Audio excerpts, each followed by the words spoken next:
بسم اللہ الرحمن الرحیم۔ میری محترم بہنوں اور میری پیاری مائیں، میری اسلامی بہنوں، السلام علیکم ورحمۃ اللہ وبرکاتہ۔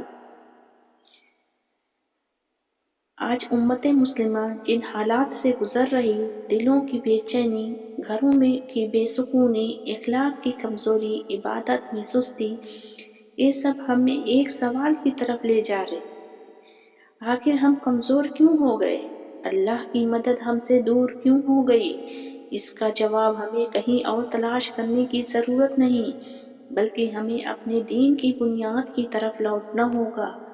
آج کا ہمارا موضوع ہے 6 صفات کا مذاکرہ، ایمان سے دعوت تک۔ یہ 6 صفات ہیں جنہوں نے ریگستان کے رہنے والے دنیا کا امام بنا دیا۔ یہ بیان صرف سننے کے لیے نہیں بلکہ زندگی بدلنے کے لیے ہے۔ آخر تک ضرور سنیے گا، کیونکہ انہی 6 صفات میں ہماری کامیابی بھی ہے اور نجات بھی۔ چلیے اب ہم آغاز کرتے ہیں، یعنی کہ شروعات کرتے ہیں۔ بسم اللہ الرحمن الرحیم۔ الحمد للہ رب العالمین، نحمدہ ونستعینہ ونستغفرہ ونعوذ باللہ من شرور انفسنا ومن سیئات اعمالنا۔ میری عزیز اسلامی بہنوں، اللہ تعالیٰ نے ہمیں مسلمان بنایا، لیکن مسلمان ہونا صرف نام کا نہیں بلکہ صفات کا تقاضا کرتا ہے۔ صحابہ اکرام رضی اللہ تعالیٰ عنہ کی زندگیوں کو اگر ہم دیکھیں تو ہمیں 6 بنیادی صفات نمایاں نظر آتی ہیں، جنہیں آج 6 صفات کے نام سے جانا جاتا ہے۔ اگر یہ صفات ہماری زندگی میں آ جائیں تو ہمارا دین بھی زندہ ہو جائے اور ہمارا معاشرہ بھی۔ پہلی صفت ایمان۔ ایمان دین کی بنیاد ہے، بغیر ایمان کے کوئی عمل قابل قبول نہیں ہوتا۔ ایمان کا مطلب صرف کلمہ پڑھ لینا نہیں بلکہ دل سے یقین، زبان سے اقرار، عمل سے تصدیق۔ ایمان یہ ہے کہ اللہ ہی خالق ہے، اللہ ہی مالک ہے، نفع و نقصان صرف اللہ ہی کے ہاتھ میں ہے۔ جب ایمان مضبوط ہو جاتا ہے، خود خوف صرف اللہ کا رہ جاتا ہے، دنیا کی چیزیں چھوٹی لگنے لگتی ہیں۔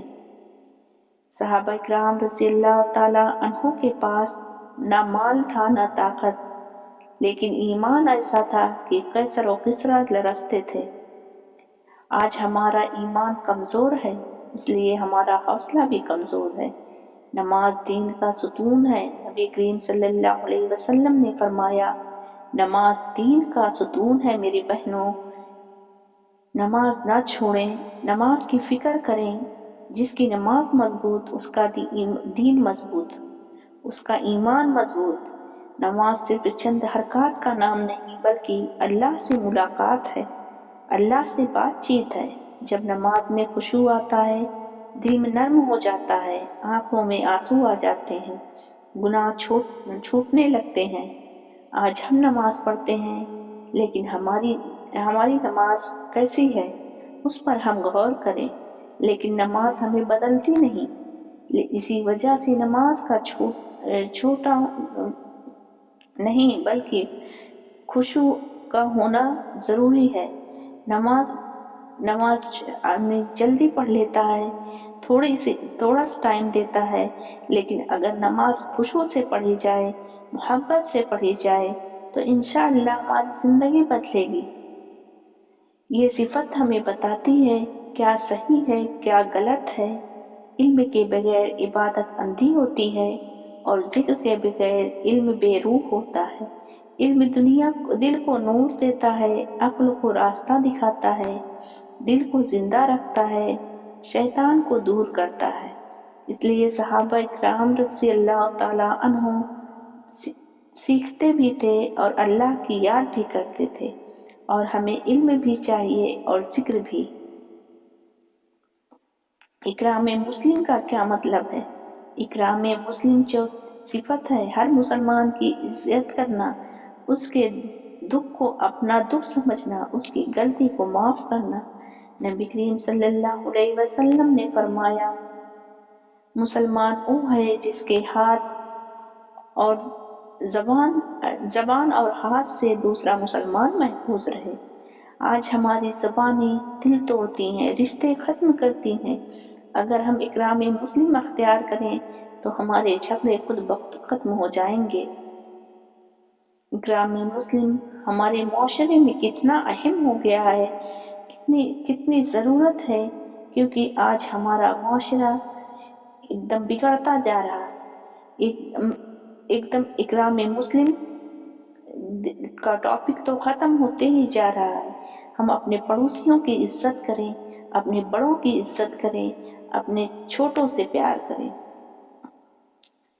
چلیے 5ویں صفت، یہ صفت سب سے زیادہ نازک ہے، اخلاص نیت۔ عمل بہت بڑا ہو لیکن نیت خراب ہو تو عمل ضائع ہو جاتا ہے۔ یعنی کہ اگر ہمارا عمل بڑا ہے لیکن جب ہماری نیت میں کھوٹ ہے، ہماری نیت ایسی ہے کہ ہماری نیت صحیح نہیں ہے تو عمل ہمارا ضائع ہو جاتا ہے۔ یعنی ہم کتنا بھی بڑا عمل کر لیں وہ عمل بیکار ہو جاتا ہے، اور عمل چھوٹا بھی ہو، نیت خالص ہو تو وہ پہاڑ بن جاتا ہے۔ اگر ہم مثال کے طور پر چھوٹا سا بھی کوئی عمل کرتے ہیں لیکن ہماری نیت ایک دم خالص اللہ کی رضا کے لیے ہو تو وہ ہمارا رائی کے دانے کے برابر بھی چھوٹا سا عمل پہاڑ بن جاتا ہے۔ اخلاص یہ ہے کہ اللہ یہ سب صرف تیرے لیے کر رہا ہوں۔ یہ اخلاص یہ ہے کہ یا اللہ میں یہ سب تیرے لیے کر رہا ہوں، تیری رضا کے لیے کر رہا ہوں، تیری بندگی کے لیے کر رہا ہوں، تجھے راضی کرنے کے لیے کر رہا ہوں، نہ لوگوں کو دکھانے کے لیے، نہ تعریف کے لیے کر رہا ہوں، نہ شہرت کے لیے کر رہا ہوں۔ یہ سب کر رہا ہوں تو صرف تیری رضا کے لیے کر رہا ہوں۔ 6ٹھی صفت ہے دعوت تبلیغ۔ یہ صفت ہمیں دین کو اپنے تک محدود نہیں رکھتی۔ نبی کریم صلی اللہ علیہ وسلم نے فرمایا، دین کو آگے پہنچانا ہر مسلمان کی ذمہ داری ہے۔ دعوت کا مطلب ڈانٹنا نہیں، لڑنا نہیں۔ بعض دفعہ کیا ہوتا ہے کہ ہم لوگ کسی کو دین کے بارے میں کوئی بات سمجھاتے ہیں تو اگر مثال کے طور پر اپنے گھروں میں ہی سمجھاتے ہیں، اپنے بچوں کو سمجھاتے ہیں تو ان کو ڈانٹنے لگتے ہیں۔ انہیں پیار سے سمجھائیں، ان کو ڈانٹے نہیں، اور کسی سے لڑنا نہیں ہے۔ بعض دفعہ لوگ دین کی بحثی میں لڑنے پہ اتر آتے ہیں، لڑنا نہیں ہے بلکہ محبت سے بات کرنا ہے، اپنے عمل سے دین سکھانا ہے۔ اگر ہم خود نیک بن جائیں لیکن دوسروں کی فکر نہ کریں تو دین کا حق ادا نہیں ہوتا۔ دین کا حق کیسے ادا ہوگا جب تک ہم دوسروں کو فکر نہ کریں، اپنے پڑوسیوں کی فکر نہ کریں، اپنے گھروں میں کی فکر نہ کریں، بس خود عمل کرتے رہیں تو ایسا نہیں ہے، بلکہ ہمیں خود کے ساتھ ساتھ دوسروں کو بھی فکر کرنی ہے، دین کو آگے پر پہنچانا ہے، پھر ہمارے دین کا حق ادا ہوگا۔ یہ 6 صفات ایمان، نماز، علم ذکر، اکرام مسلم، اخلاص نیت، دعوت تبلیغ، یہ سب مل کر فرد کو نیک بناتی ہیں، گھر کو جنت بناتی ہیں، معاشرے کو سنوارتی ہیں۔ آج ہماری ذمہ داری ہے، آج ہمیں اپنے ایمان کی فکر کرنی ہے، اپنی نمازوں کو درست کرنا ہے، اپنے اخلاق سنوارنے ہیں، یہ دین کو عام کرنا ہے۔ یہ کام ہمیں کرنا ہے، کام ہم سب کو کرنا ہے، یہ کام ہم سب مل کر کریں گے انشاءاللہ۔ میری عزیز بہنوں، ہم سننے والے بہت ہیں لیکن کرنے والے کم۔ آئیں آج سچے دل سے عہد کریں، ہم ان 6 صفات کو سیکھیں گے، اپنی زندگی میں لائیں گے، اپنی اولاد کو سکھائیں گے۔ اگر ہم بدل گئے تو زمانہ خود بدل جائے گا۔ آئیے ہم دعا کر لیتے ہیں، اے اللہ ہمیں سچا ایمان عطا فرما، ہماری نمازوں میں خشوع عطا فرما، ہمیں علم نافع اور ذکر کی توفیق دے، ہمیں اخلاص والی زندگی عطا فرما، ہمیں دین کا سچا داعی بنا۔ آمین ثم آمین یا رب العالمین، وآخر دعوانا الحمدللہ رب العالمین۔